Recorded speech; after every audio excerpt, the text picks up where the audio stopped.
Korea's crypto tax back on our minds today in the newsroom. Welcome to the Daily Forkast, October 15th, 2021. I'm Angie Lau, Editor-in-Chief of Forkast News, covering all things blockchain.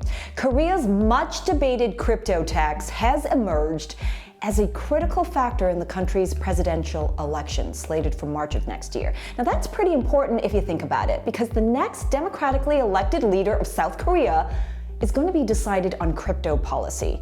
And even more interesting, both leading candidates have argued that the imposition of the crypto tax, set to take place in January, should be delayed. We're going to talk about that and a whole lot more, and why a whole bunch of young people are getting on board to vote. Coming up, let's get you up to speed from Asia to the world.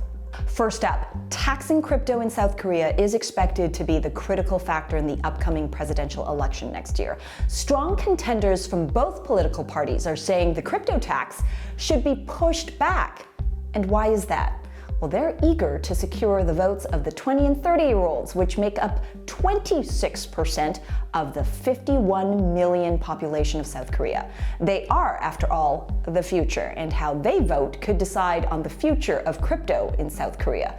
Forecast News' Danny Park reports. Many investors are strongly opposed to the crypto tax, saying it is unfair as the threshold for stock gains is 50 million won, while it is only 2.5 million won for crypto.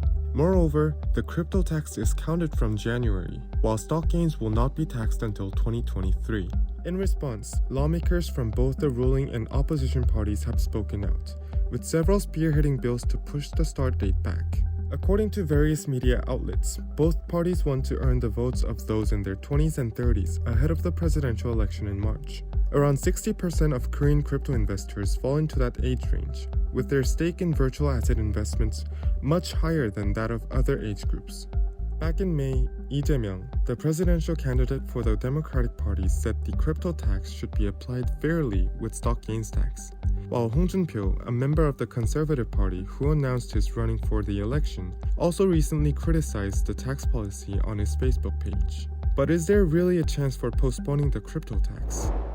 여야 모두 지금 과세 유예와 세금 부담의 경감에 대해서 주장을 하고 있기 때문에 충분히 가능성이 있다. 저는 개인적으로 이렇게 보고 있습니다. 더군다나 내년 선거하고 또 맞물려서 말씀드린 것처럼 앞에 형평성에서 더 문제가 있는데, 게다가 이제 선거가 맞물려 있어서 여야 모두 이제 표떨어지는 일은 할 수가 없기 때문에. Professor Cha also added that the 4 years of building tax infrastructure for virtual assets is far from enough, given it took the authorities 17 years to build a tax law for listed stocks. For Forecast News, I'm Danny Park. Meanwhile, China's crypto mining crackdown continues. This time, the finger is being pointed at those using public resources to mine.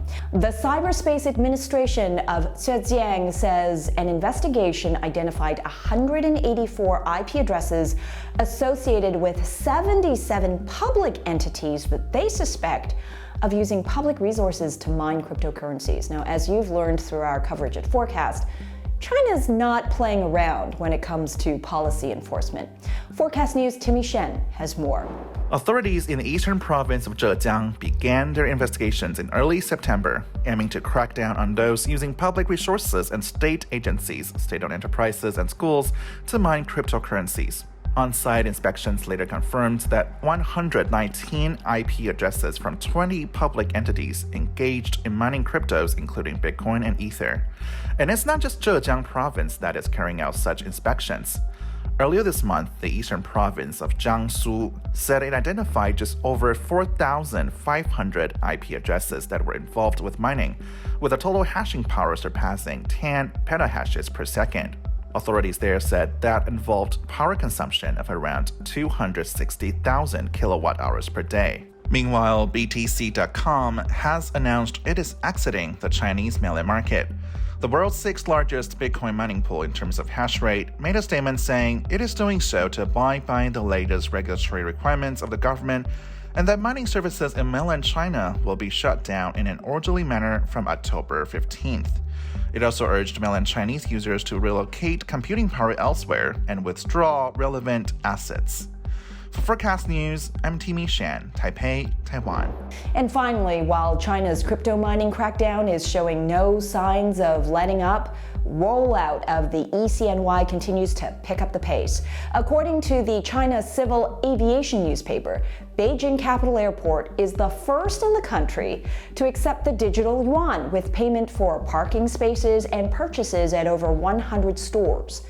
The latest move forms part of the plans for next February's Winter Olympics CBDC pilot. Now, the Games will be the first international test of the digital yuan, with tens of thousands of athletes from around the world set to participate. Just last month, the deputy governor of the People's Bank of China, Fan Yifei, said the Winter Olympics pilot had hit the sprint stage as it approaches the finishing line. The city of Beijing is also promoting the e-CNY, with passengers able to receive coupons for rides on the subway system as long as they have their own digital RMB wallet. With a population of 22 million living in that city alone, that could prove an unprecedented large-scale test for the CBDC. Of course, we're going to be watching to see whether they cross that line in style or stumble at the last minute. Either way, they're headed for the finish line. Stay tuned. And that's the Daily Forecast from our vantage point right here in Asia. Hit like, hit subscribe. We always appreciate your help in helping us reach our goal of more subscribers and to reach more of you. For more, visit forecast.news. I'm Editor-in-Chief Angie Lau. Until the next time.